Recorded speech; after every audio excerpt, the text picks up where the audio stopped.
Well, happy Monday to you. Of course, we are tracking all things macro here this morning and the political uncertainty that is surrounding around Europe after, of course, that surprise second round of voting in France here, which really came out with a twist here with the leftists really come out strong here and delivering and getting the most seats in that snap election in France as well. So we're watching Eurodollar very closely. We've paired some of the losses already, but we're still seeing a bit heavy here this morning at 108.22. The dollar is catching a slight bit as well, though you are seeing some strength coming through, at least for the Japanese currency, but it's quite marginal. And we're seeing a little bit of reversal when it comes to treasuries here this morning, just given the fact that we saw that, the biggest one-day drop in 5 months on that 2-year on Friday after that weaker than expected job support. And we're back to basically the lowest in March when it comes to those yields right now. So certainly we're watching very closely, not just the political situation in France, but also the slowing and deteriorating data out of the U.S., which seems to be really driving these markets here this morning. You're seeing that in the Aussie bond market, the 10-year yield down some 2 basis points. And we're watching very closely what Brent does. We're talking about 4 weeks of gains. We're backtracking a little bit, but gold also getting closer to that 2,400 level. Stocks are also on offer here this morning. You take a look at how everything from Europe assets are concerned here. So we're watching O futures, Bund futures here this morning, and you are seeing still a little bit of a drop here when it comes to oat futures. Can we flip the boards, guys, to show you? Because, yes, it was a surprise, a blow for the far right. But what does this mean for policy making moving forward? It doesn't seem like there's one single bloc that has come out with a majority. So there's still that uncertainty that you're seeing here right now. Basically, you're seeing oat and bond futures slightly lower here this morning. You're watching, as Dave mentioned, this losing streak in China. When it comes to 7 weeks of losses already in the CSI 300, there's a low expectations heading into this plenum that's basically happening next week as well. Is that really going to be a strong enough catalyst here? People say it's a pretty low bar right now. You take a look at futures, though, still pointing slightly higher here. But the interesting line from the PBOC, adding temporary repos depending on the market conditions. Not sure how we kind of interpret that right now. Yeah, and, our guys at the MLive team are looking at this as the PBOC is coming in with additional insurance at the end of the trading session in case they do need to come in and alleviate some of the flows into this market. And I think case in point, we're seeing right now the Chinese 10-year yields actually our fourth trade day. We're not actually used to seeing the 10-year yield up 2.5 basis points at this point in time. So I actually think we now have a new top story. We'll talk more about this in just a moment, but this backing up in yields on the Chinese space, the backing down as far as the equity market is concerned. So Yvonne is pointing out, 7 weeks of losses on the CSI 300, 7% drop from the peak. So we're now effectively at this levels at the very start of the year on the CSI 300. We have some data to sink our teeth into throughout the course of this week. Everything from credit numbers, the window is open from tomorrow. Inflation numbers are coming through. You have trade numbers, and of course you have a couple of bond sales Wednesday and also on Friday, just to take us full circle, of course, back to this bond story. And we'll also see whether or not we do get the China's national team coming in to maybe put a floor underneath this onshore equity market. We'll get to that in a moment. Yep, that's certainly going to be something that's front and center here this morning. And of course, let's watch what goes on over the West as well. Investors are tracking political developments on both sides of the Atlantic. Over in France, as we talked about, that left-wing coalition is on course to win the most seats in the legislative election in a surprise blow to far-right leader Marine Le Pen. And over in the U.S., where congressional Democrats are telling their leaders that they want Joe Biden to step aside as the party's White House nominee. Let's bring in our team now, Oliver Crook. He's still awake for us here in Paris. Also, Jill Deese is joining us live in Singapore this morning. Oliver, I'll start with you. Take us through basically this outcome and how do we get to this surprising result? Yeah, Yvonne, I don't really know what's going on with the polling because this is not the first time that we've had basically an outcome that is very different from what was widely anticipated for weeks going into the election. This was supposed to be the election where the far right, the Rassemblement National, the Le Pen's party, was going to, for the very first time, gain a sort of major victory in the parliament, win the greatest number of seats. It was sort of widely advertised. There were talks about them getting potentially an absolute majority, and that is absolutely not what happened. That is not the story that we're talking about overnight. side. The left managed to get the greatest number of seats within the parliament, and even Macron's party, whose sort of gamble was seen by many as completely insane to sort of dissolve parliament and call this election, he also did better than the Rassemblement National and the far right. What this outcome does not do, however, is give an absolute majority to any party within the parliament. So now the horse trading begins in the sort of shape of this parliament, and actually where the power is going to reside, though it will not be with the Rassemblement National, it is not very clear where it will lie. Oliver, we also heard from the Prime Minister that he will be tendering his resignation on Monday. Do we have any idea who might replace him? Yeah, so this is really the billion-dollar question, actually the multi-billion-dollar question of what is going to be this government going forward. And Gabriel Attal said he's going to tender his resignation to Macron. And then traditionally speaking, because it is the president's prerogative to sort of appoint a prime minister, what is likely to happen is he would go to the largest parliament party, which in this case now is the left, and go to them and say, put your candidate forward. We do not know who that candidate is going to be, but who we did hear from just moments after the exit poll came from is a very inflammatory figure, Jean-Luc Mélenchon, who is the largest part of this left coalition, but also the most radical and the one with whom there is sort of the least overlap. Have a listen to what he had to say. It will give you a flavor of some of the tensions we're going to be dealing with in France over the next couple of days. We said it already last, and we reiterate this to the President of the Republic.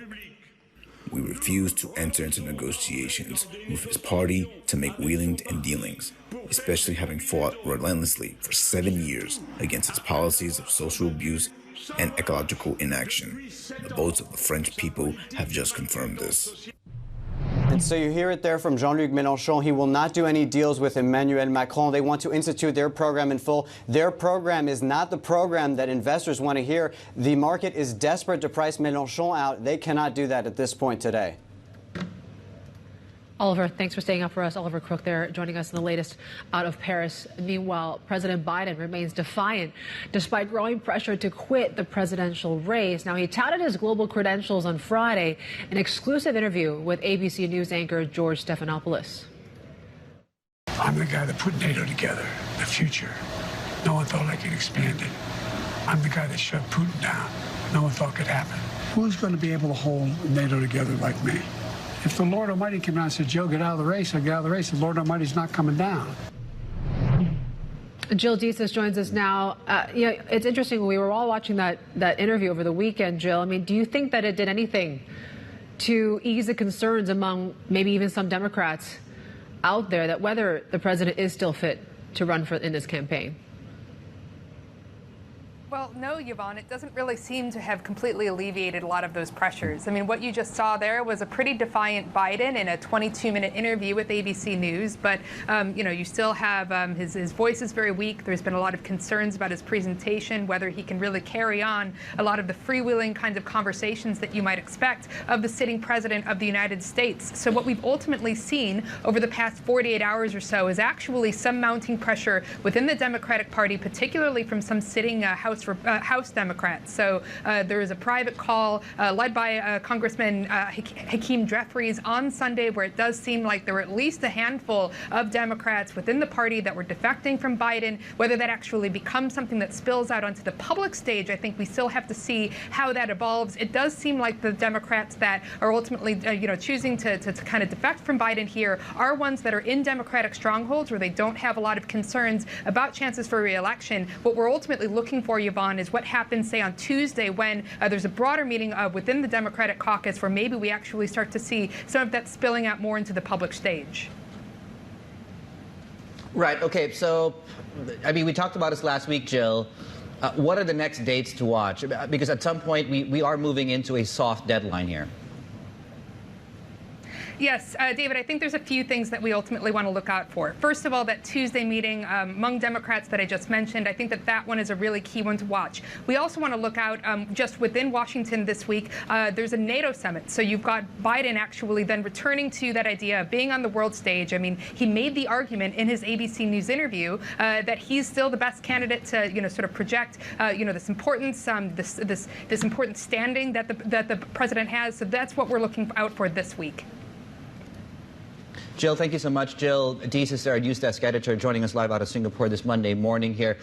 Just to recap, too, as well, our starting point this week as far as the macro conversation is concerned, the jobs report on Friday, broadly speaking, a weak set of U.S. economic numbers. We're coming off just a set there, U.S. ISM and everything in between. Jay Powell speaking midweek. You have inflation coming through as well out of the U.S.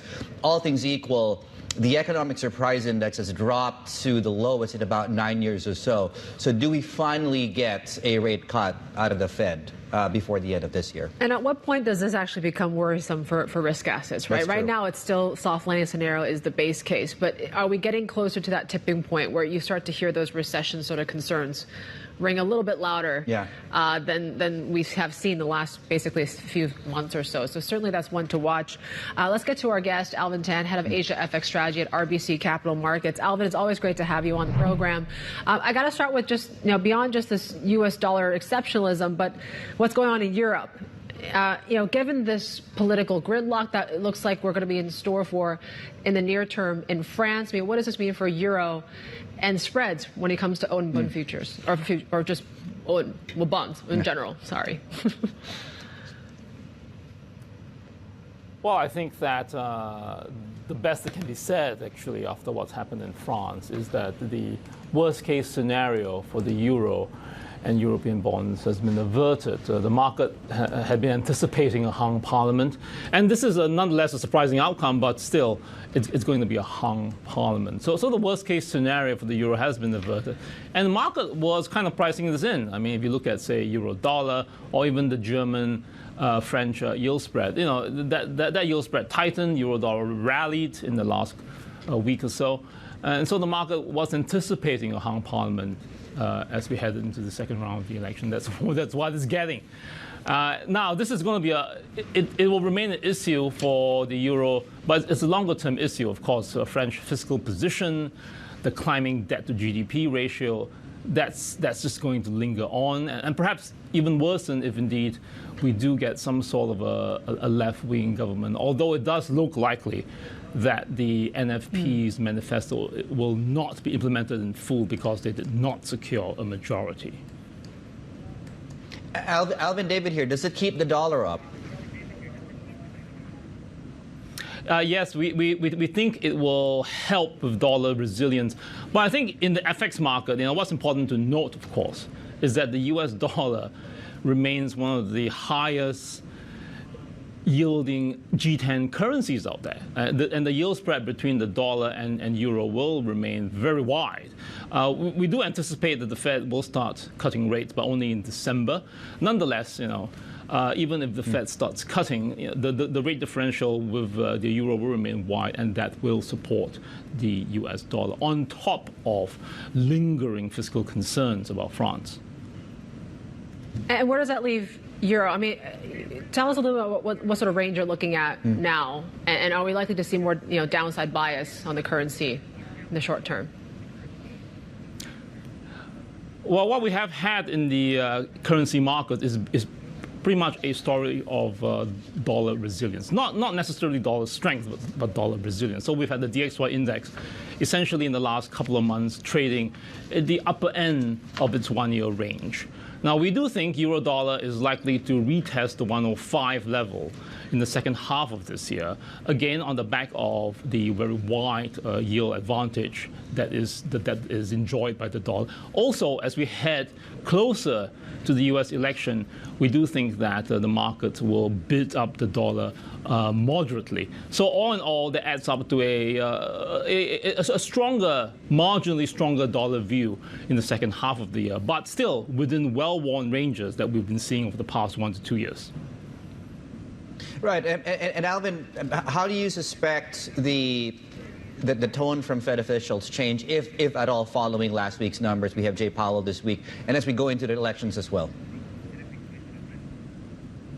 Well, we heard from Powell just last week at the Sintra conference, and I think basically the Fed's message of that it's highly data dependent is going to persist.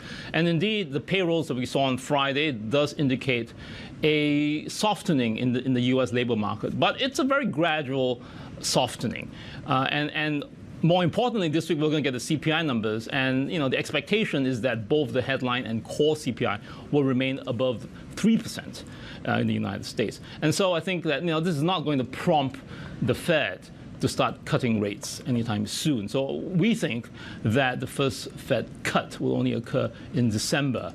But the Fed speak, including from Powell this week, is going to be a regurgitation of being data dependent, essentially. Okay, Alvin, stay with us. Lots more to talk about with Alvin Tan, their head of Asia FX strategy at RBC Capital Markets. Just in time here for the midpoint of the day, 712.86 against the U.S. dollar here, which is your midpoint of the session here. Perhaps more relevant to today's session is the PBOC statement earlier on this morning that it will be conducting market operations towards the end of the trading session in the afternoon. We'll talk more about the relevance of that in a couple of moments here. Counting down to the open of trade in Shanghai and Shenzhen and here in Hong Kong, and I just had to correct myself. I mentioned that the CSI 300 is on its longest losing streak in 14 years. I was wrong. It's the longest losing streak in 12. There we go. Going into the Monday session, this is the China Show.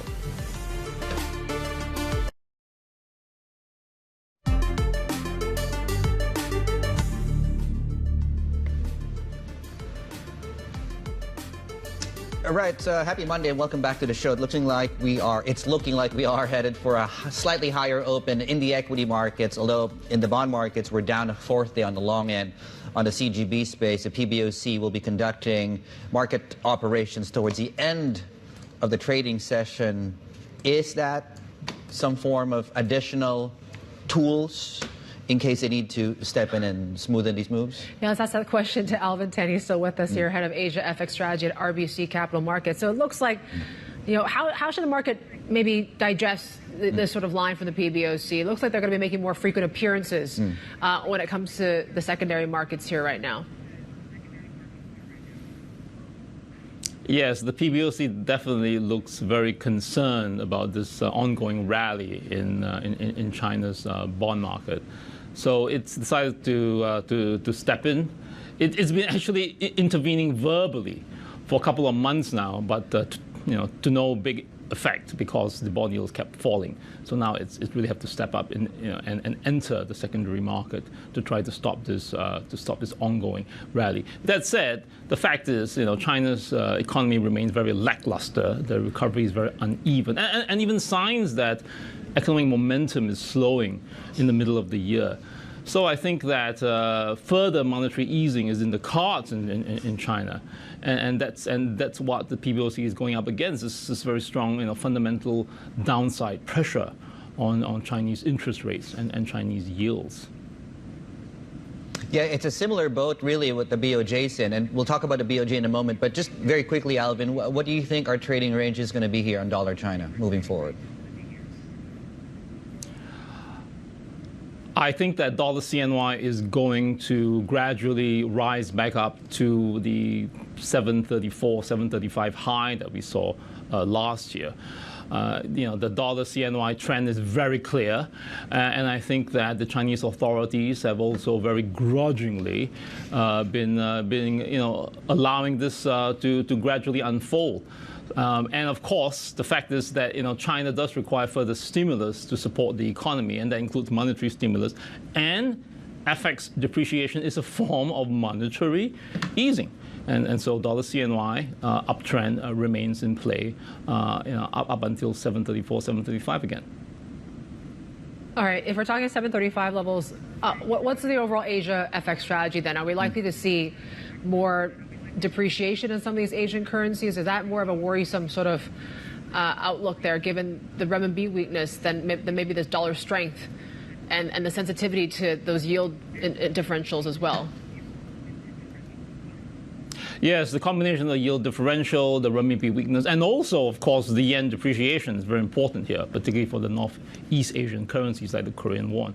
I mean, all that adds up to basically higher upside pressure on dollar Asia pairs in the next few months. And of course, on top of all this is the fact that the U.S. election is approaching, and the markets need to contemplate the possibility of a second Trump administration and potentially higher tariffs on global imports into the U.S., including from Asia.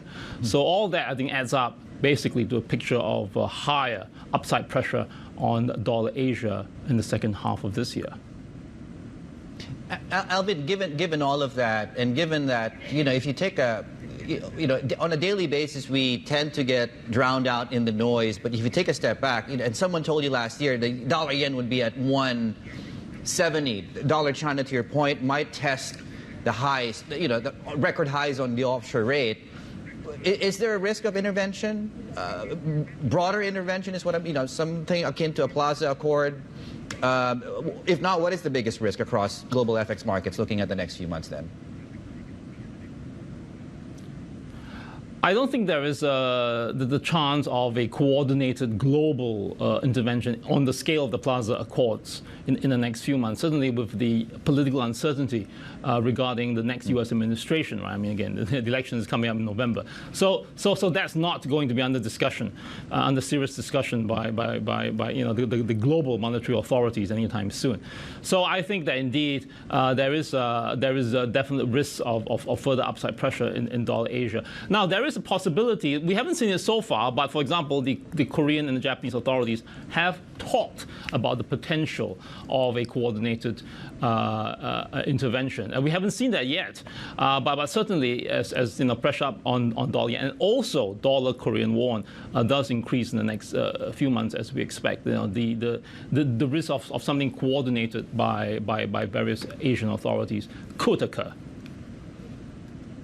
Alvin, thank you. Alvin Tan, their head of Asia FX strategy at RBC Capital Markets, joining us out of Singapore this morning. And coming up in the next hour, we're going to take a deep dive into the internationalization of the renminbi and how a strong dollar and slowing Chinese economy may be impacting its path. Matteo Maggiori joins us from Stanford coming up in the next hour. And take a look when it comes to the pre-market in Hong Kong. There you go, seeing some downside here.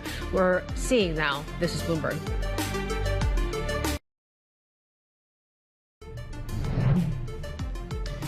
Right, we're going into the Monday session on softer footing. We are poised to open lower here in Hong Kong. This is the China Show.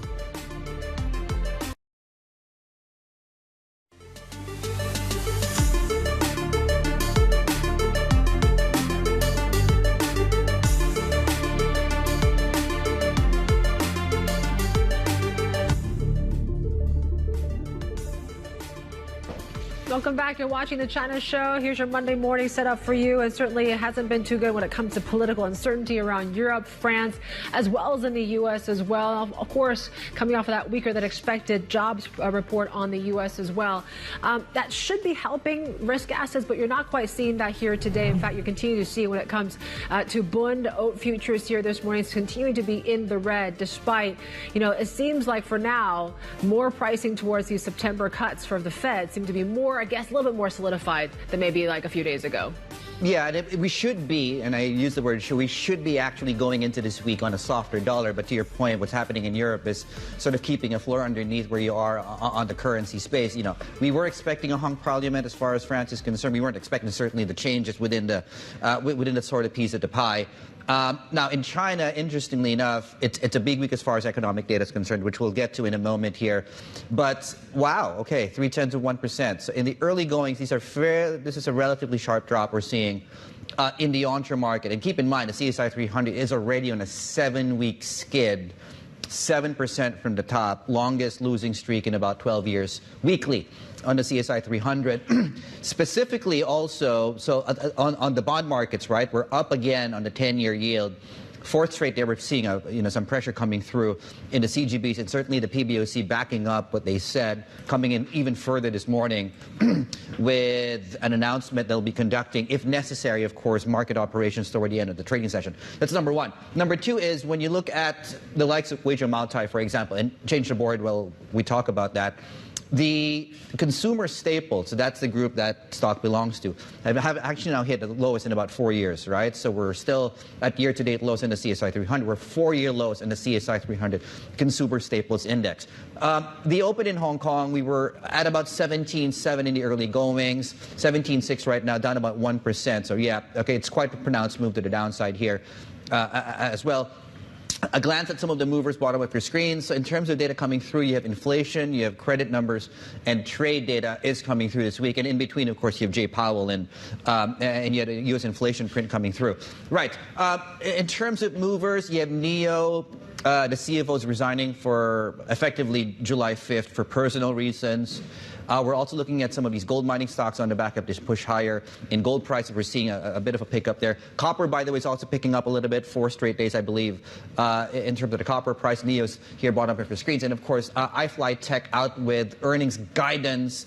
And we're looking at quite a hefty range as far as the potential, there we go, net loss is concerned for the first half of this year. Yvonne. Yep, so certainly that is the earnings outlook not looking too good, or at least the earnings picture here. You talk about the macro data as well. I mean, certainly that's why you're seeing the bearish sentiment across these Chinese equities once again. As we talked about the 7-week skid that Dave mentioned on the CSI 300, and certainly that leads to one of the longest losing streaks we've seen in more than a decade or so. So certainly that's one to watch here, and basically it brings us back to where we were at the start of the year. We basically erased all of the gains that we saw for 2024. Let's bring in our Asia equities reporter, Charlotte Liang, joining us now with more on this. And why do you think sentiment is still so weak? I think it's going to be a really painful period before, mid next week, where everybody's waiting, for this plenum that's scheduled July 15th to 18th, and also another Politburo meeting later this month. And earnings season does not kick out until later this month as well, with the bulk of companies reporting mid next month. So I think what you see here, especially for the onshore market, is that there's more the selling pressure is real, and there's really risk, to the downside. But as we saw last Friday, we're actually seeing a few ETFs that everybody closely watches for signals of national teams stepping in. They've been saying their daily average inflow has been doubled from the year average in the past 2 weeks, and that a lot of the activity really came when the Shanghai Composite Index fell below that 3,000 psychological level. So I think what markets will be watching today is if we see more activities on the ETF side, because there's expectation that authorities would want sentiment to stabilize before that important meeting. Now, you guys also did this. It's an informal survey Yes. of strategists in terms of their preferences. What did you guys find? Yeah, so we did this survey informally with 19 Asia-based strategists and fund managers. So what we found is that actually, they're expecting China and India to outperform in the next 6 months, better than, and while, Japan lags. And that's, for China, the situation is where they're saying that the situation could get better after the meetings, where we could see, some, policy surprises, and also valuation is a key supporting factor. In addition, building on that is the expectations for federal rate cuts. And for India, there are also a lot of positive catalysts they think that hasn't been priced in, such as the government's budget, and also the market is seeing relatively more, separate from the geopolitical tensions. Charlotte, thank you so much. Charlotte Yang there, our Asia Equities reporter. Let's bring in our guest, Michael Liang, Chief Investment Officer at Foundation Asset Management Hong Kong. Michael, good morning. How are you? Good, thank you. Thank you for having me. Why is this onshore market, why is it so bad? Oh, well, I guess like she was saying, the expectation is very low leading up to the plenum next week. A lot of the policies probably been fleshed out over the last 3-4 months. Remember last time we were on the show, I was saying you might have a bit of bounce, but then the longer term trajectory still with us. Structural problems, demographics. That's a problem longer. People back to the basics again. So how do you navigate around that right now? I mean, is it still something that, in terms of hedging your risks, how do you look at that in terms of geopolitical concerns, the macro concerns as well? I guess you're right. Hedging is probably the key here. In our space, some companies we have been holding for a very, very long time. They're still doing okay, but some of their peers are doing horribly. When you have, we'll look at the United Nations forecast for population of China, 1.4 billion today, will be down to 750 million, 770 million by the turn of the century. I mean, nearly half the population. The average age has gone up from 40 to 60. Yeah. But that's hard to turn around, Yeah, but that's 80 years from now. I know, right? Why should that affect the Shanghai Composite at this point in time? Probably not. You're absolutely right. Probably not. But in our business, always the key to look at the rate of change. Okay. Not absolutely the end game, but the process to progress to get there. It's a negative rate of change going from here. It's not growing, but it's declining. I mean, you talk about the consumer staples. When you have half population left at the turn of the century, how much food supply do you need? How much housing do you need? I mean, that's really the longer term thing driving this. But Yvonne is right. I mean, there's other positive things, we can talk about later on. I'm not here to bring, the worst case scenario here. But hedging mindful risks is very important. What are the positives then? Well, I guess, like Premier Li said a couple of weeks ago, he said the cure or the medicine for the Chinese economy is the Chinese medicine, not a Western medicine. Not exactly the medicine itself. It's, he's referring to Western medicine tend to target the symptoms. The Chinese medicine tend to target the cause of the problem, which take longer.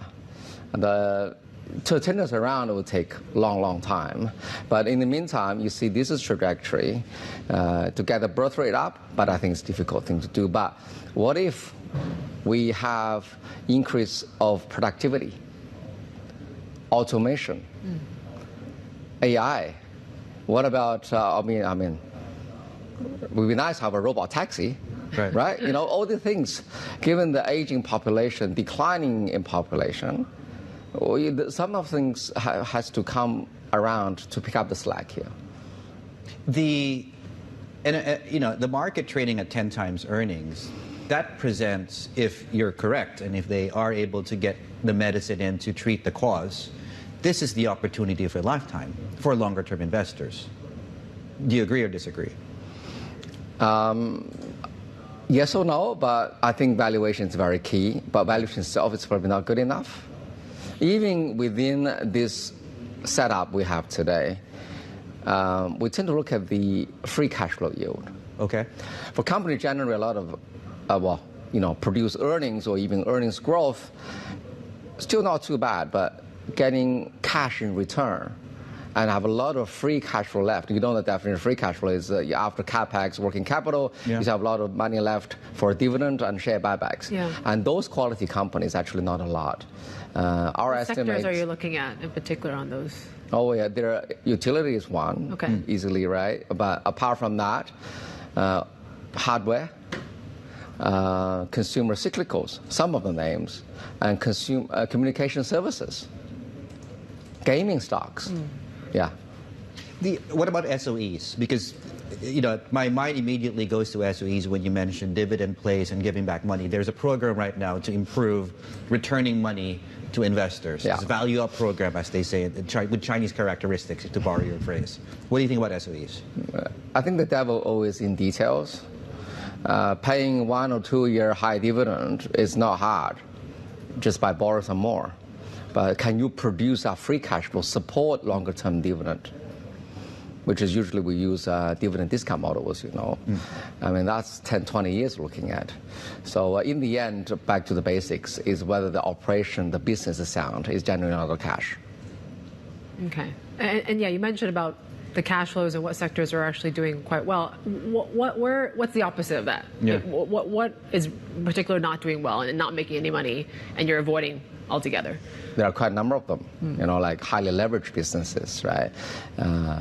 You could borrow more, but it's not producing free cash flow. So finance companies, properties, and also number of Chinese Asia-listed software companies, they're trading at triple-digit PEs. Literally, there's no profit, and the free cash flow is negative because they're spending huge amount of money on the sexy AI potential, but the return in the meantime is negligible. So that's, can this sustain this? Well, I don't know what's the killer app for AI 5, 10 years from now, but in the meantime, there's a lot of money piled into it, but showing very little results. So I know you're a stock picker, bottom up. So you've mentioned free cash flow as one thing you watch. What other criteria do you use? Like, what about market share? Do you pick one or two? Does that matter at all? What other selection materials do you use? You're hitting the head because the population is shrinking. So let's say the pie is shrinking. So for a business going to do well, it has to take market share.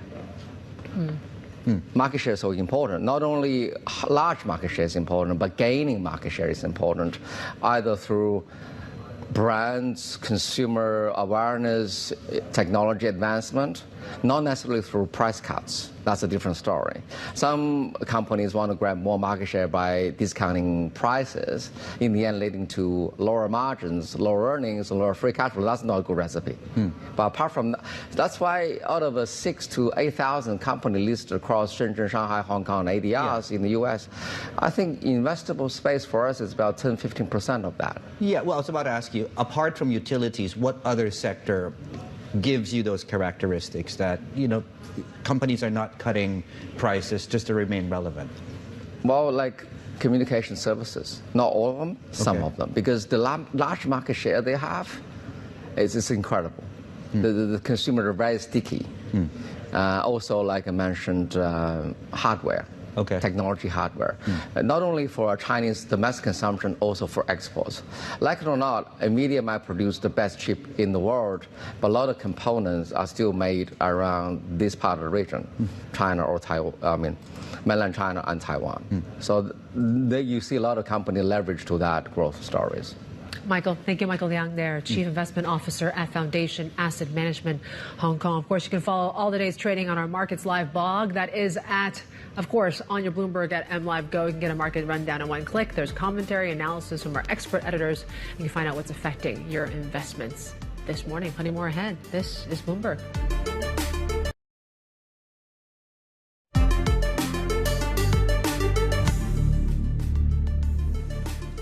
You're watching the China Show. Look at some top global headlines this morning. Iran has elected a reformist president, keen on restarting talks with the U.S. over a landmark nuclear deal. Masoud Pezeshkian beat his hardline rival by almost 3 million votes in a runoff. Turnout was just under 50%, one of the lowest ever recorded for a presidential vote. Now, Pezeshkian's challenges include the handling of Iran's conflict with Israel. Protesters rallied in Israel on Sunday, marking 9 months since the war in Gaza started. They're calling for Prime Minister Benjamin Netanyahu to step down and for a ceasefire to bring back hostages still held by Hamas.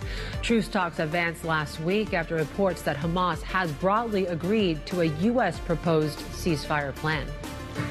Now, Japan and the Philippines are set to sign this military pact, to be more specific, as the U.S. allies tighten their defense ties and intentions with China. Let's bring in our East Asia government editor, John Herskovitz, in Tokyo for us. Yeah, so we know why they're trying to get closer. I'm just wondering about the timing of this, John, between Manila and Tokyo. Oh, the timing's been in the works for some time. I think that we're getting this now. One of the things that's happening this week is a NATO summit where the U.S. and its partners are going to be taking a close look at many regional concerns, Russia, China's assertiveness in the South China Sea, and this will be coming just before the NATO summit. So it's a sign that U.S. partners are getting together, signing these deals that benefit Washington and the Biden administration. Okay. Does the U.S. have a role in this then? I mean, what are they playing at this point? Well, this is all part of a bigger U.S. strategy. They're looking at what they've called like a laceted, multifaceted type of security, where they're looking at main players like Japan to forge security agreements with other parts of other countries that are part of U.S. partnerships, like the Philippines. So you have the overall broad approach by the U.S., and Japan is working with countries in Southeast Asia, the Philippines, Indonesia, and others, just to get these sorts of deals done, like this mutual agreement with the Philippines. And also they're looking at ways, Japan has looked at ways to boost coast guards in Southeast Asia. And the overall concern is China's assertiveness in the South China Sea. And this is part of the U.S. calling on one of its key allies in the region to help with some of the other relationships, which are kind of smallish, but in the bigger term, support U.S. policy. Where does this leave China then, John? It's another way that China is seeing powers in the region, like Japan, work with countries such as the Philippines that make it more difficult that are designed to make it more difficult for China to assert its authority in the region. So it's this agreement between Japan and the Philippines. It fits into an overall structure of the U.S. using all of its cards, all of its partners, all of its players to help in putting up a grouping that can push back against some of the things that China has been doing in the region. John Herskovitz, our East Asia government editor, on these conversations, of course, between the Philippines and Japan. Just very, very quickly, in case you're wondering right now, of course, we've been tracking the fallout of the fallout coming through out of the French elections, and quite the shocker as far as the makeup of what those seats are probably going to look like at this point in time. So futures have now pushed slightly higher after opening on weakness, although we are getting oat futures coming in still weaker, also still weaker as well on the common currency at 108.28. Right, more on this story, plus the big movers coming through. This is the China Show.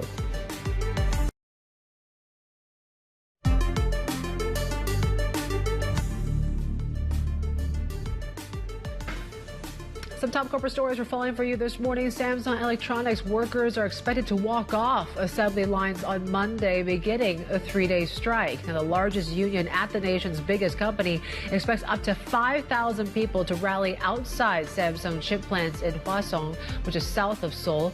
Negotiations over pay and vacation time collapsed last month, and it's said to be the biggest organized labor action in the South Korean conglomerate's 50-year history.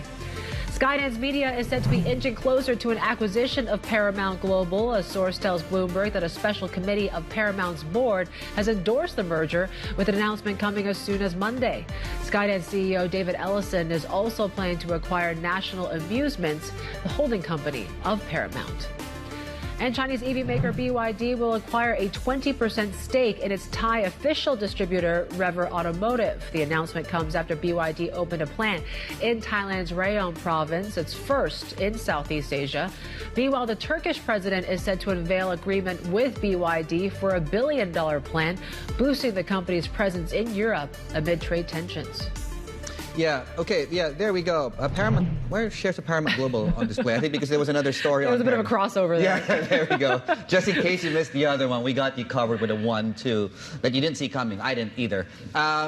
Declines across the bond market today, across like CGB curve, and these are quite pronounced moves, right? So it's looking like we are, well, obviously slightly steeper because of the move in the short end. We're down up 4.5 on the 2-year yield. Chinese bonds declining. On Monday, in fact, we have been declining for 4 days now. On the 10-year, we're up 2, and we're now closing in on 2.3% after, of course, I think it was about a week and a half back that we fell to as low as 2.18%, which was a record low for the Chinese 10-year yield. And then, of course, they came in and pushed back against the market movement. Hence, voila, here we are. The equity markets are looking like this. So you have down 1% on Hong Kong. We are down 0.3% on the CSI 300. And sort of within this space, we're looking at a couple of things. So you have some of your yields there as well. We talked about this. The consumer staples part of the market, so you have Guizhou, Maotai, and some of the other big liquor makers have been on a downtrend of late. In fact, I'd watch the Maotai price specifically because it's looking like we are testing the recent lows we hit. We're getting close to that. So on an index level, the consumer staples index has now fallen to a fresh 4-year low. Yeah, but you mentioned what's been going on in Europe, and certainly that's probably why we're seeing this dollar strength come back a little more. And you're seeing maybe that's why weakness in terms of sentiment here in Asia here this morning. But you take a look at when it comes to how Euro stock futures are doing, still pointing slightly positive.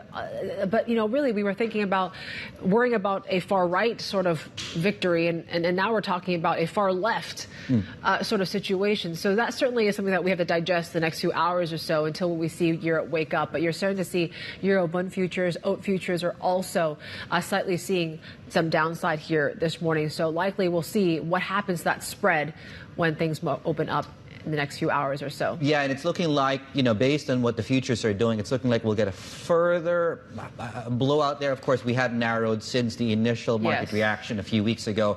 And certainly some of the information out in the weekend that Yvonne is pointing out is leading you to suggest that we might actually see that blowout ever so slightly today. Okay, global macro movers. So we talked about the equity market. You do see a standout on the fourth column here on the Chinese market. We're down across commodity markets. In terms of where we are in the, okay, why do we have Eastern European currencies in there? Anyway, okay, more on this in a moment. Just ahead, though, we'll take a deeper dive into this Chinese currency story. Yep. We're going to hear why Stanford Graduate School of Business and why they're thinking about where we are in this renminbi internationalization, facing a rocky path. Matteo Maggiori joins us next. This is Bloomberg.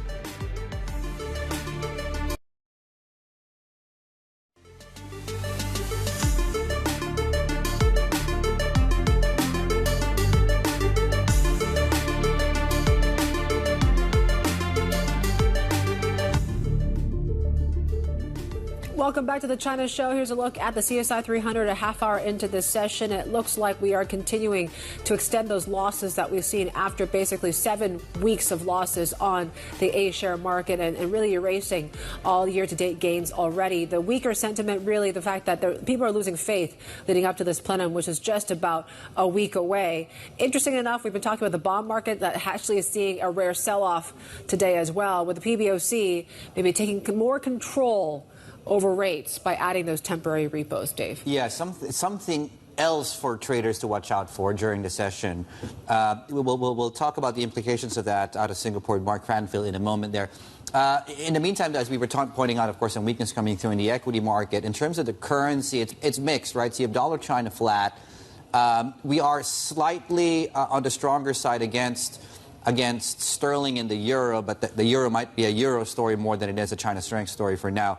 And as far as, yuan, yen, there we go. It's a hard one. It's a hard one. CNYG. And they have the same currency symbol, too. Yes. Just in case, right? Okay. Anyway. But anyway, okay, there we go. We're down about a fifth of 1% on that specific pair. Equity markets are rather, I would say flat, but since the Hong Kong Open, it's pulled the benchmark down even further, although you have a counterweight we're seeing as far as the Taiwan markets are concerned. We'll get more on that in a moment. So we're flat on the benchmark. In terms of breadth, we're mostly negative. The Nikkei is flat at the moment, so it's not really a lot of market narratives going into this week. And we haven't even talked about the jobs report, the soft data coming through, that September is now consensus when you look at pricing, although I would imagine we'll get more pushback on that.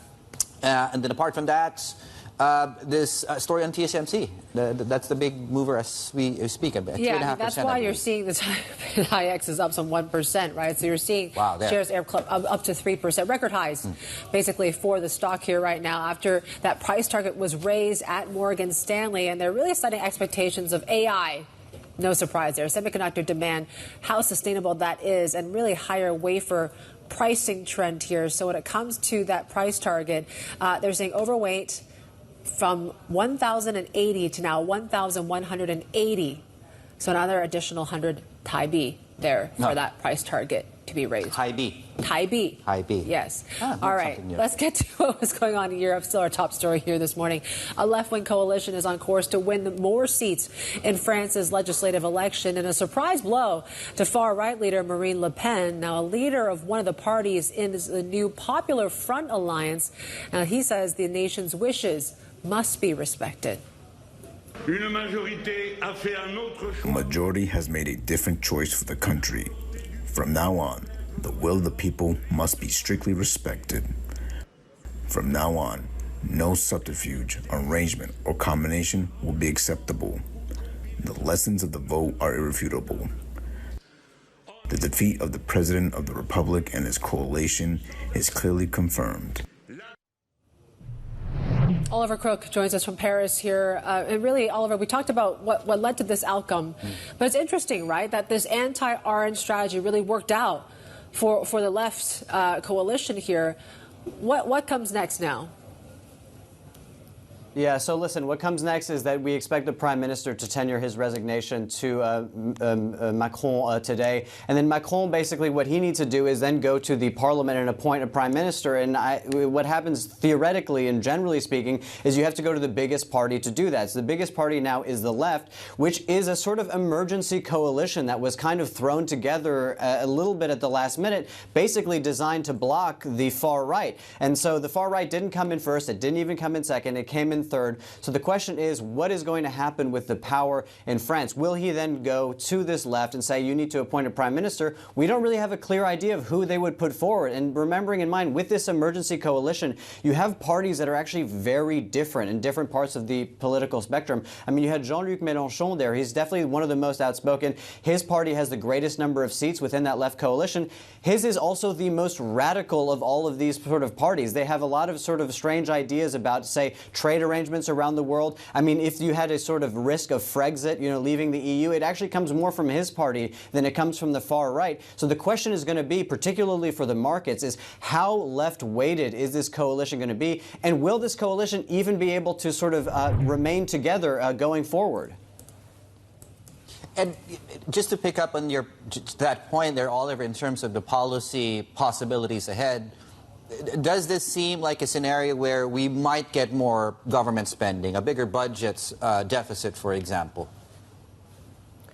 I mean, almost certainly, in the sense that even if you were to sort of lop off the most extreme parts of this left coalition, which is still a possibility, right? They could decide to get rid of Mélenchon in this coalition. It would be sort of a backstab for the sort of coalition that they've put together, and then have a more centrist left that works with Macron. That would still bring Macron a bit further to the left. However, if you were to sort of pursue the left agenda as it has been sort of advertised thus far, we're talking about a reduction of the retirement age. We're talking about more spending on public affairs. We're talking about higher minimum wage.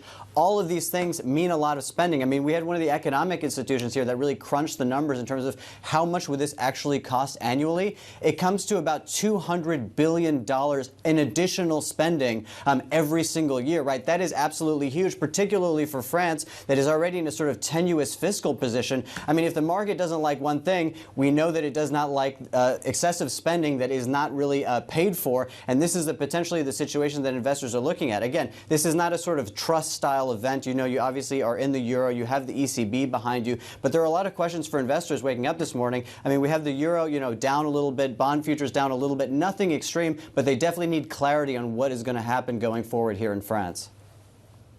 Fantastic reporting, Oliver Crook, there for us in Paris as we go into the European session a couple of hours away, of course, early Monday morning, but already, of course, market reaction, as he was just pointing out there. In fact, with just some commentary coming through here, and our guys at Bloomberg Intelligence have put a note out on what this probably means for the equity market, for earnings growth specifically in Hong Parliament, with a relative majority held by the left-wing coalition, looks set to mean a shallower earnings recovery for French equities. The uncertainty certainly may hit business investment, consumer spending, and prospects of growth-enhancing reforms. So the tone, based on this, seems to be fairly negative. Mark Cranfield is with us to give us his take out of our MLive team. Mark, does this look like a negative result for markets, at least short-term?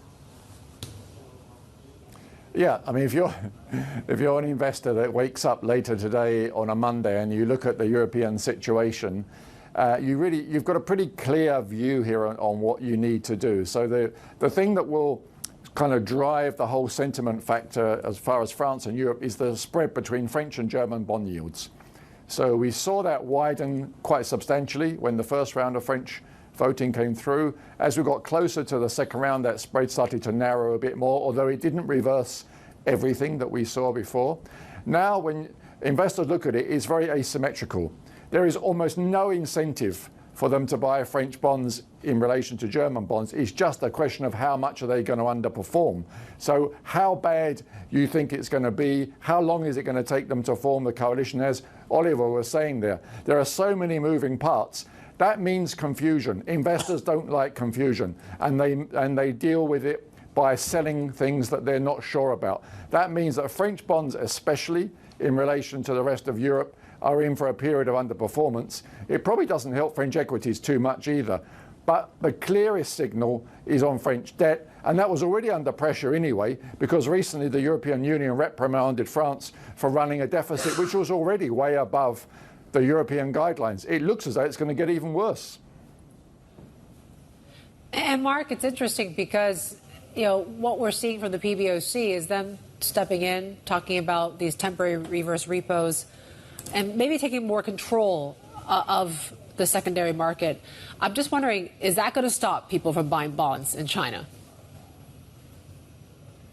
Well, the first reaction from some of the people I've spoken to on the street is, didn't they learn anything from Japan? Didn't they learn anything from other people who've tried to do yield? This looks like yield curve control. This looks like the PBOC is trying to enact yield curve control on the longer part of its bond curve, at the same time trying to restrict movements in the Chinese currency. History will tell you you cannot do both. You cannot fix your yield curve and fix your currency unless you go all out. If you want to have some kind of open market, some kind of movements that investors can freely move money around, something has to give. To try and restrict the currency and the bond market at the same time is a very big ask. And what that will do is drive volatility somewhere else. That probably means the equity market. No wonder the equities look a bit soft today. So investors trying to juggle this are not going to see it favorably overall in the context of Chinese assets. Maybe it brings some relief to bonds in the short term. It is certainly another big question mark on whether China really wants open markets or not. And that's not a good thing. Yeah, ask the impossible trinity. I think we know the answer. Mark, what if the Fed cuts? Because certainly from last week, the pricing is now pushing towards a September cut. Would that be good for China? And what do you think about the Fed as well, the conversation, given that Jay Powell is set to speak this week? Yeah, it's a huge week from that point of view. Jerome Powell really has an opportunity to set the agenda. And it looks as though, judging by some of his comments in recent, he was at the European Central Bank meeting last week. He sounded a bit dovish there. He's seen some data in the meantime, which also supports his case for an earlier rate cut as well. I would imagine, and probably investors are looking for a pretty dovish speech and 2 appearances in Washington this week. The outcomes will probably mean lower yields in treasuries, probably good for the equity market as well. That certainly is overall positive for global bond markets. But then you have the flip side. So treasuries were already in favor to a large extent. US markets were supported, a lot of money flowing in from other parts of the world. Investors may decide they prefer to just stick with the winners. US is doing nicely, thank you. The dollar is firm. The equity markets look great. Bond market is very stable. Risk of they're getting even more upside there. They just ignore the rest of the world. So rather than say what's good for America is good for the emerging markets, they might just say, well, let's just ignore emerging markets as well. There's too much uncertainty, too much risk. We'll just keep all our money in US markets. So actually, there may be very limited benefit for China and the rest of the EM world. Mark, thank you. Mark Cranfield there, kicking off the week with us. Our MLI strategist joining us out of Singapore. Still to come, Samsung workers are set to go on a 3-day strike over pay and conditions. Now we discuss the possible impact when it comes to production. Later this hour, this is Bloomberg.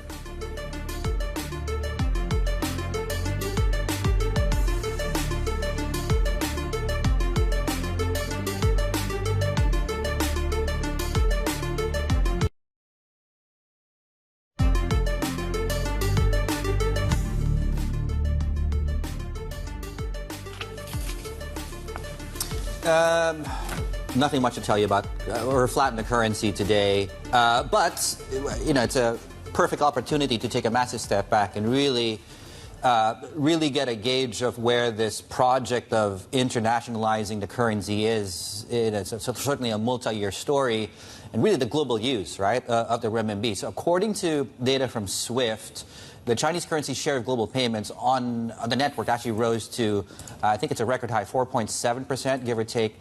That's as of March of this year. And as you can see over the past few years, that's risen incrementally. Now, the dollar does remain, though, king with more than 47% of transactions. But the Chinese currency became the 4th most used currency back in November, overtaking the yen for the first time since 2022. Now, the British pound share was around 6.5%. But as you can see, of course, just the trends, as you can see on your screens there. Yeah, it's a result of years-long efforts by President Xi Jinping to make his country a, quote, financial power. And speaking to senior officials earlier this year, Xi said in his words, quote, "It is necessary to accelerate the construction of a modern financial system with Chinese characteristics, but the renminbi remains underrepresented given the size of the economy, and analysts are chalking that up to the lack of freedom and how it's used." Basically, that capital account is still closed. Among the issues that is still subject to capital controls by Beijing, it's not fully convertible like the greenback, the pound, or the euro. And Chinese markets also aren't yet deep enough, so there's a shortage of renminbi-denominated investment products. For more, I want to bring in Matteo Maggiori, professor of finance at Stanford Graduate School of Business, joining us from Boston late this evening. Also with us in the studio is our Bloomberg Intelligence Chief Asia FX and Rate Strategist, Stephen Chiu. Stephen, I'll start with you first. Where are we in this whole roadmap to internationalization with renminbi? Do you think that we are really gaining ground, or have we taken a step back? Good and bad. I mean, like we are gaining ground in some aspect. If we look at, for example, China's own data of cross-border payment and receipts, so last year the CNY has surpassed the dollar for China itself as the top cross-border payment currency.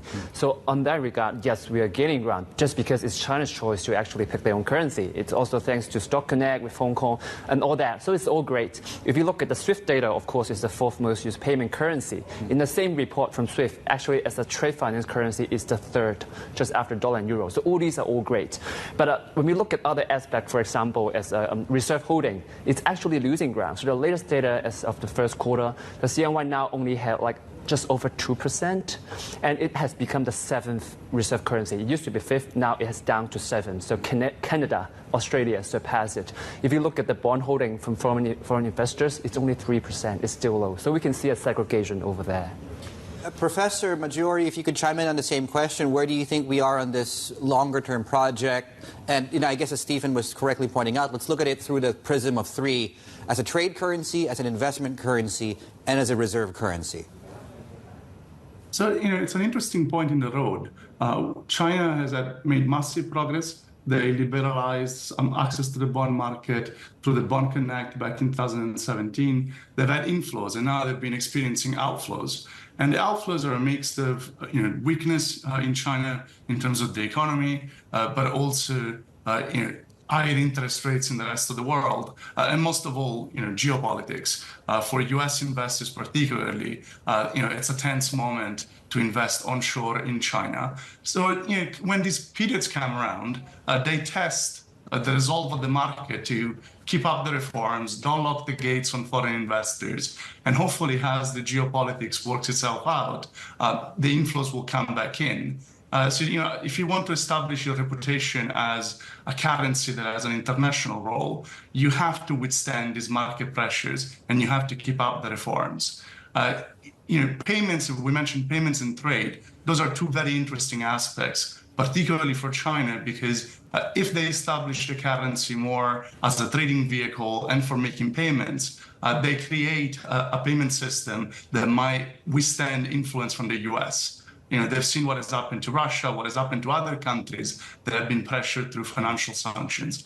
China is of a whole different size, but it's very reliant on the international dollar-based payment system, and they would like to isolate themselves more. It's a long way to go, but there has been a lot of progress. Yeah, it's a good point. The change in global trade, this whole de-risking out of China ties there that could maybe raise the profile of renminbi. I'm just wondering, Matteo, as well, obviously we talk about the hurdles that we still need to clear, whether it's, a closed capital account, whether it's the fact that it's not fully convertible. Do you think those are deal breakers in any way? I think those are part of the process. The deal breaker would be if China were to impose any restrictions on investors right now that want to take their money out, that would really very seriously damage the reputation. In some sense, when the investors came in, they knew what the restrictions were. As long as those are kept constant or relaxed, there isn't much of a reputational loss. Where you get massive reputational loss is when you change the rules ex post. Clearly, most foreign investors are worried in bringing money onshore in China about, on a day when there is a crisis, can you get it out quickly? So that's probably the most important part. They have to keep up the reforms in terms of further and further access and more market forces. But ultimately, if you want to establish yourself as an international currency, you have to be convertible. You have to be very stable, particularly during crises. And that's a long way to go. The way I think about China and its currencies in levels is way far off the dominance of the dollar, but it has a lot of the characteristics that make it an interesting play, and it could evolve very fast. So in growth, it's changing quite quickly. Yeah, Stephen, I noticed you itching to say something.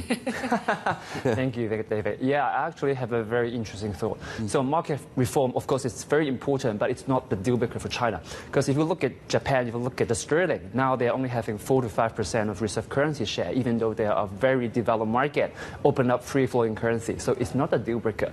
The thing is that the other reserve currency are so similar to the dollar, so China doesn't want to be another US. It has to go down another route. So to my view, actually, if geopolitical tension across the world exacerbate, that will help China. Just look at Russia over the last few years. They have been using the CNY just because of that, not because of China opening up. So if we are seeing more of these conflicts involving US and China, and then especially China is the major trade partners of ASEAN, obviously top partner, a lot of the EM countries, if those countries or economies forced to trade or settle in the CNY, then there's a surge in demand for the CNY as a reserve currency. So that's why I think this is actually a more important and actually more likely development for China going forward. Given this, you've heard it from Chinese authorities, MOF, PBOC, this desire for greater internationalization.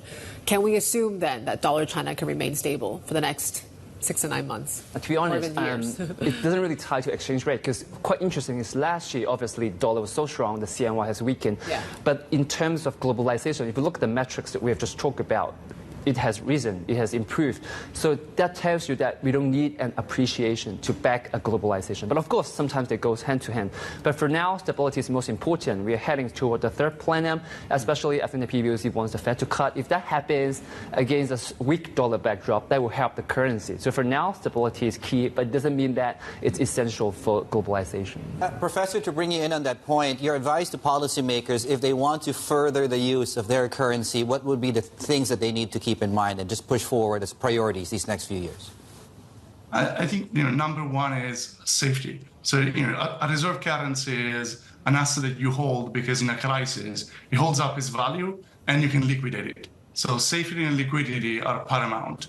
Now the geopolitical tensions will help because on the margin, a few of the countries that are farther from alignment with the US are thinking, well, I might want to rebalance a little bit, but probably those gains are relatively limited overall.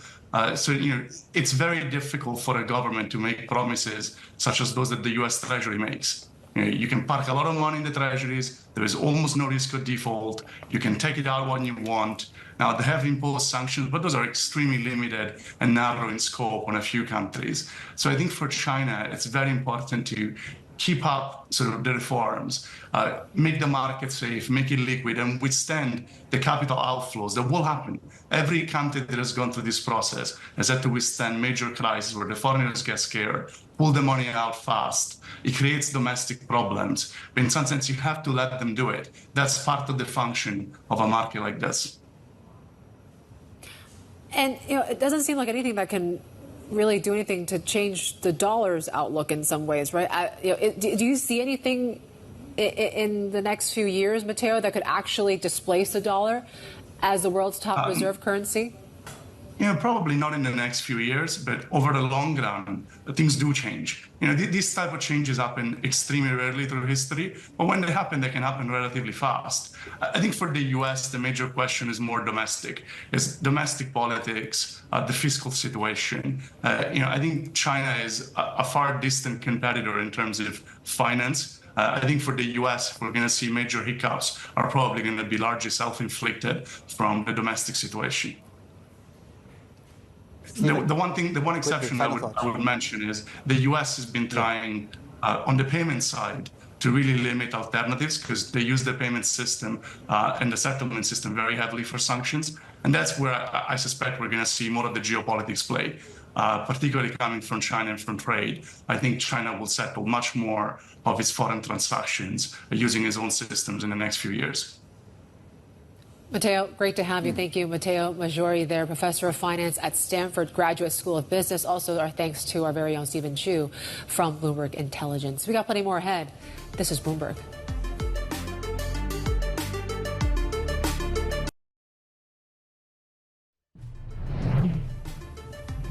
Right. One of the few bright spots across these markets is gold. This is Bloomberg.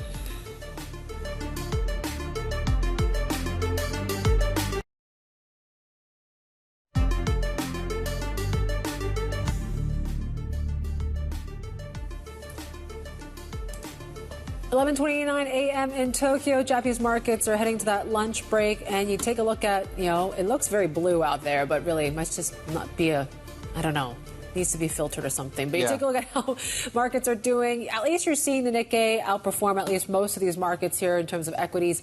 This morning, we're up about 1/5 of 1%. The topic is heading the opposite direction, and we are actually starting to see some more strength come through in the Japanese currency, although we're still hovering that 160 level here this morning. And JGB yields up about a basis points. We did actually get that base pay number, which was actually quite big, or at least good for them. A big jump there, The biggest pay jump in 31 years, 2.7%. Wonder if you feel that, though, especially if it's probably not the biggest part of the population, but people with costs overseas, right? Kids studying overseas, looking to make the trip overseas. Your currency's been whacked 30% over 5 years. How much is 2.5% pay? Okay, that's just a cynic in me coming through as well. Asia ex Japan. Before I continue on this route, let's pivot, please, if we can. We're looking at the flat benchmark across the region here. Weakness coming through in Hong Kong markets. We're not really seeing a lot of volume coming through. In terms of market breadth, we're looking at most sectors down, not all, and certainly are getting a big pop as far as IT is concerned, 1.6%. And certainly one name is very much in focus there, which is TSMC, up about 3%. Now, to the Samsung story. Okay, we now have more lines coming through here in terms of how widespread this strike is going to involve. The union has now said about 6,500 workers will be participating in the strike, which is, by the way, just in case you're wondering, the second such demonstration in the entire history of the company. Annabelle's been covering the story for us as well. This is an escalation, certainly, from the first walkout.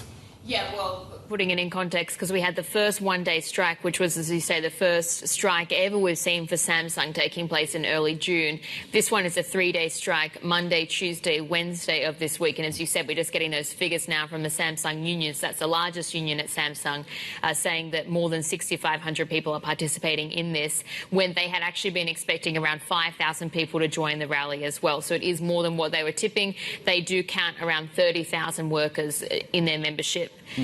The strike, as we said, it's really about sort of upping the ante on Samsung, adding a little bit more pressure to it, and really just see where it goes from here, taking place, as we said, 3 days over the course of this week. How disruptive is this going to be for production? Anything that could actually impact the supply chain in any way? This is a bit of an open question. I think it also depends on whether this strike is contained to 3 days, because the union hasn't ruled out going even further than this and calling a general strike as well. But it certainly is a really high-stakes environment for Samsung at the moment, because we know that this strike is being held outside of Samsung's chip plants. It's a very critical division for the business, and it's really trying to catch up in certain areas. HBM is one that we always talk about, high-bandwidth memory chips.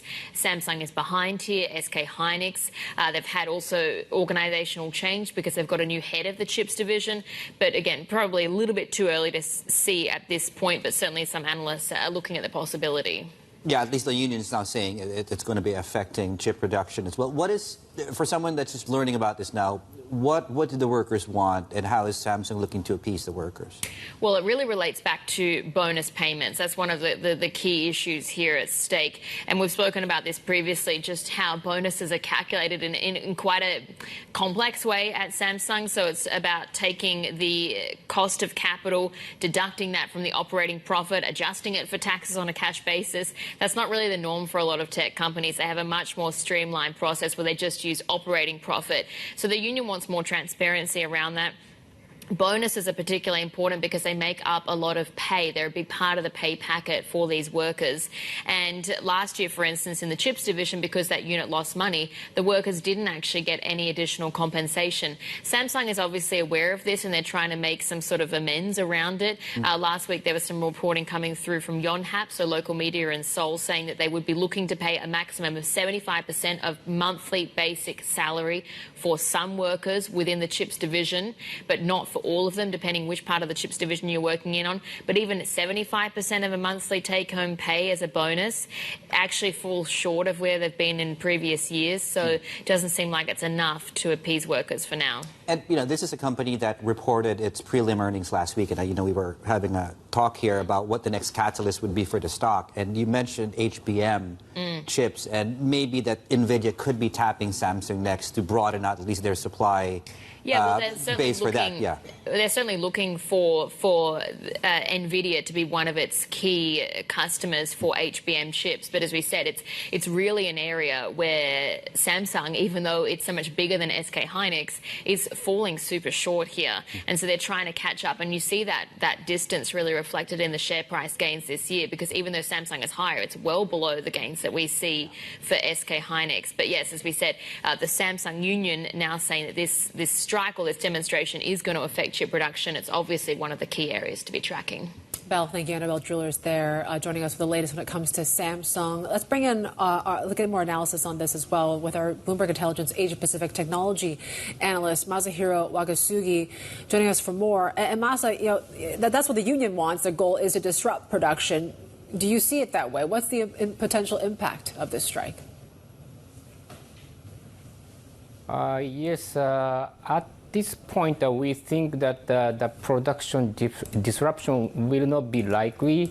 And one of the reasons is that, especially for looking at the front-end process, we think that quite almost all process are automated at this point. So, and this strike has been expected for some time. So, as far as we do research, the company seems to be well prepared for that kind of short-term kind of strike.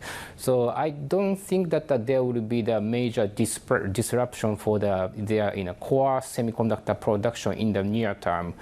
But if we look at some other division, there could be some, or maybe if we see some manually handled tasks could be disrupted, but it could be made up for after the strike are finished. So that's how we think at this point. Okay, let's talk about your report, which you just put out, which looks at the underlying business, and perhaps if and when Samsung is able to get through this hump of labor action. The development of 1 nanometer chips is certainly key to where Samsung wants to be moving forward. What's the strategy you suspect, and what kind of semiconductors is the company trying to develop here? Yes, actually, we joined the VLSI symposium, which was held in June, and Samsung presented their advanced technology called backside power delivery network. And they will adopt the new transistor structure in a complementary FET, we call it CFET, along with backside PDN. So the company will combine 2 new technologies to lead to develop 1 nanometer chips and also beyond.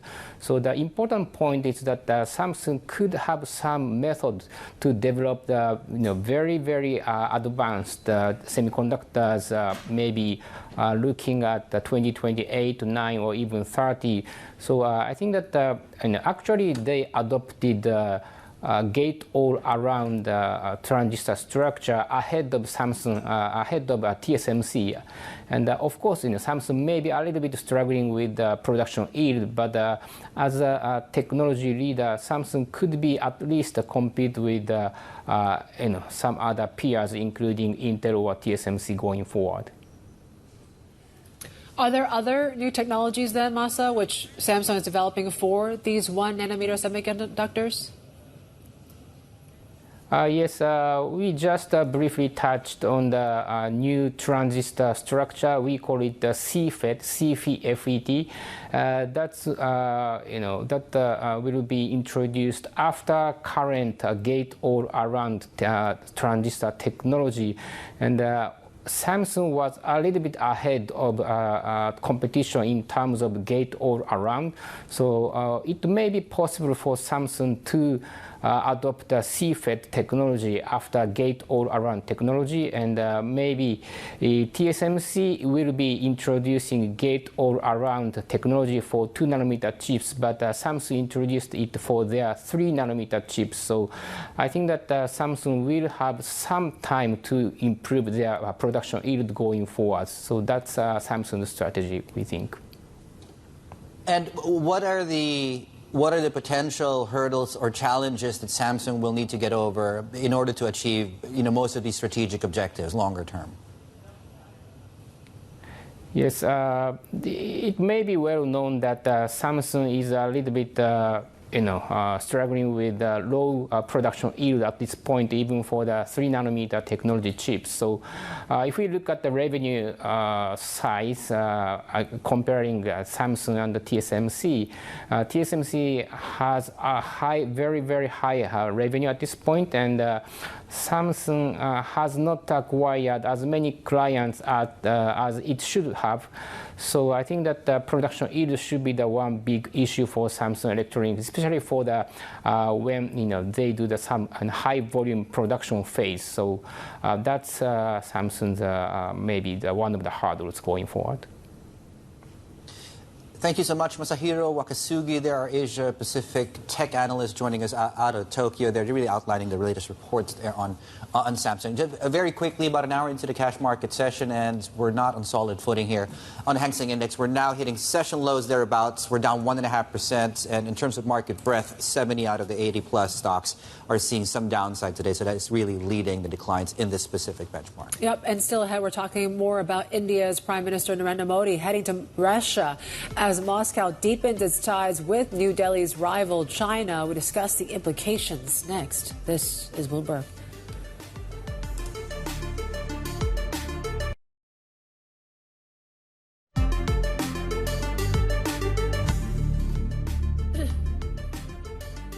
Indian Prime Minister Narendra Modi is visiting Russia for the first time in 5 years. His trip comes after Russian President Vladimir Putin held close ties with New Delhi's rival China. For more, let's bring in our government reporter, Sudi Ranjan Sen.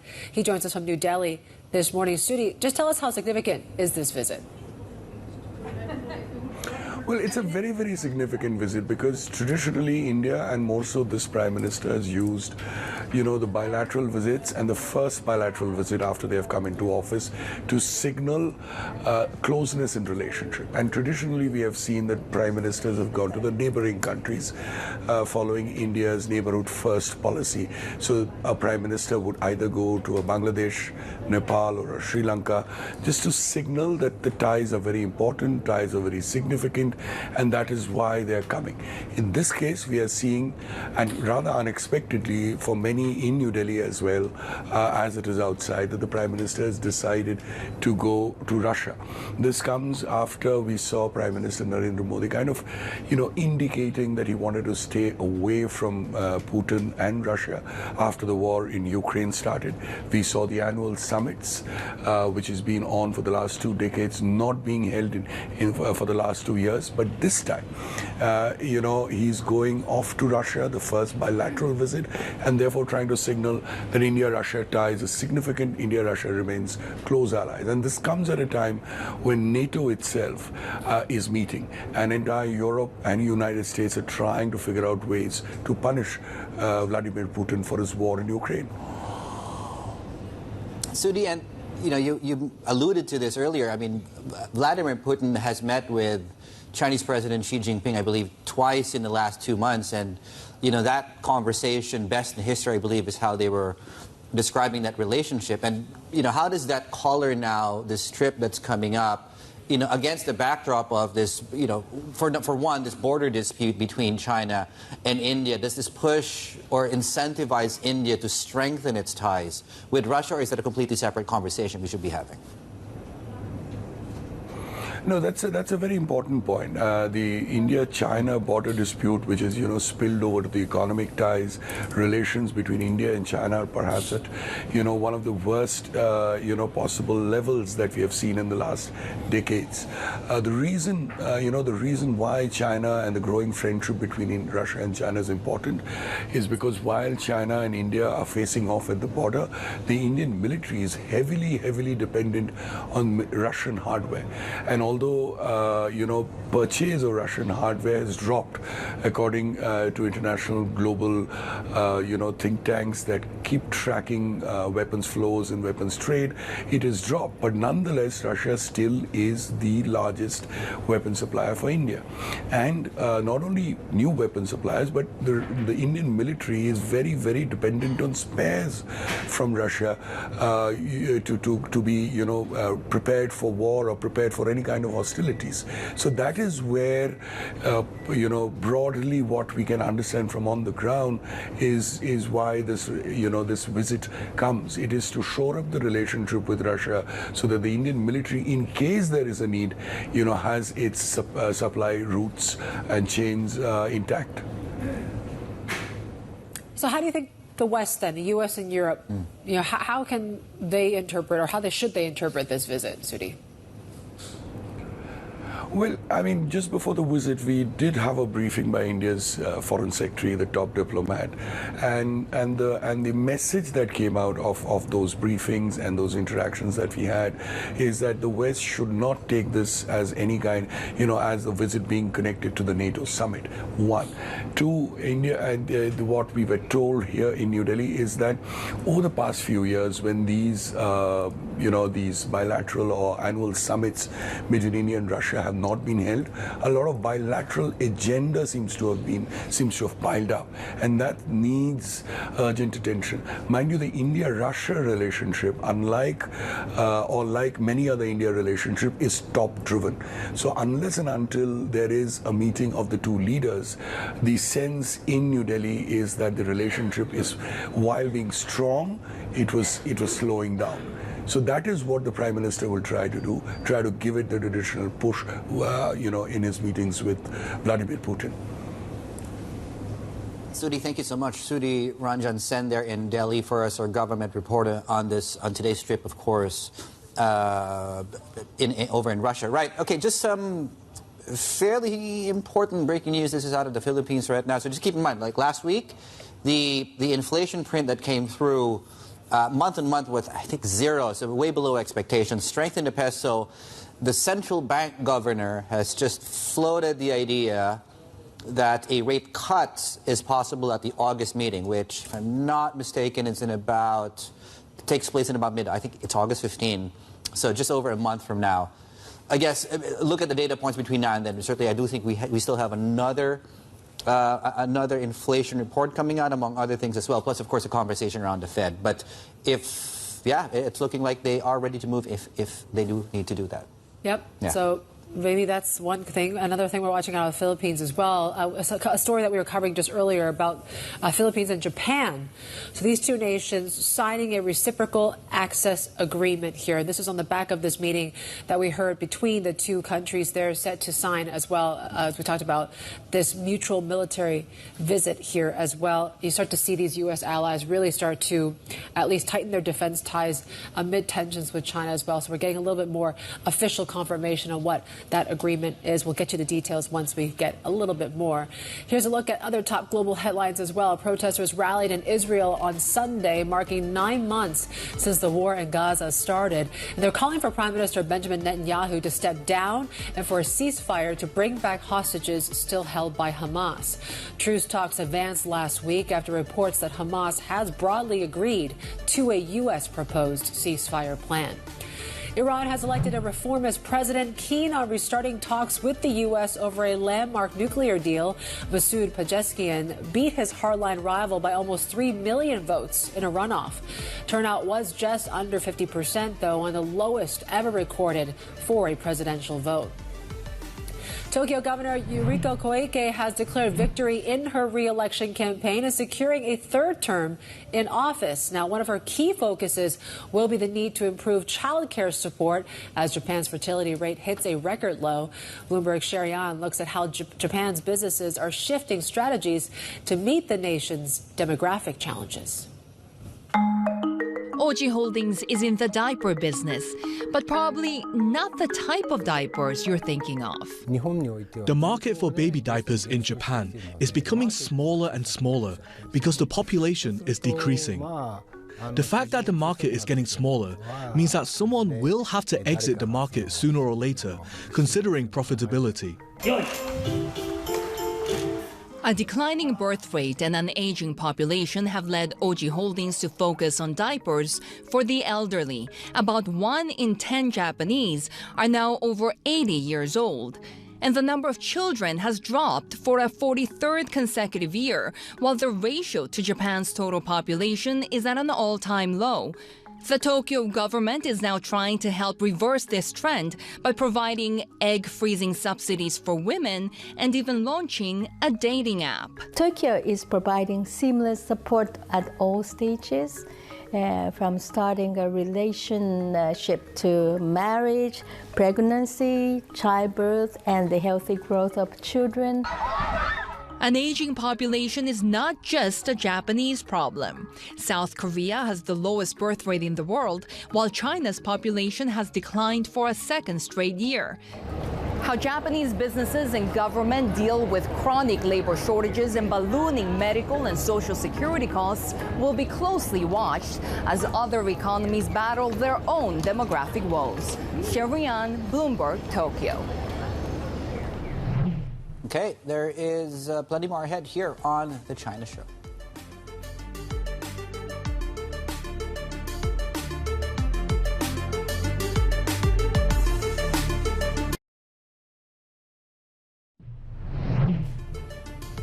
Here's your China Brief this morning. A look at what's making headlines in national newspapers and trending on social media. State media are focused on rescue and repair efforts in Hunan province after a dike breach on Friday at Dongting Lake. Now, that's the country's second largest freshwater lake. And Xinhua says the breach flooded the surrounding area, forcing the relocation of 5,000 residents. State media also say that the Communist Party is calling on members to play an exemplary role in relief efforts. On the financial front, the PBOC-backed Financial News spoke with experts who think the central bank will start selling government bonds it plans to borrow from primary dealers in order to guide yields higher and prevent rate risks. Now, the report says the size of the PBOC's borrowings and when they might sell those bonds will depend on the market situation. The Securities Journal, meanwhile, sees the growing probability of a triple R cut in the third quarter to maintain sufficient liquidity in the financial system. Analysts they spoke with see banks having a greater demand for liquidity then as government bond issuance looks set to accelerate. Yeah, and in fact, really on the bond conversation we just had, this fourth day in a row we're seeing the 10-year yield rising. In fact, we're now back at 2.3%, and we were down to as much as 2.18% last week. More on the story in a moment, but certainly the PBOC coming in with perhaps more meats on this plan to manage market expectations. Big moves across the chip stocks as well. TSMC on those price moves, and of course, Will Semi on earnings guidance. This is Bloomberg.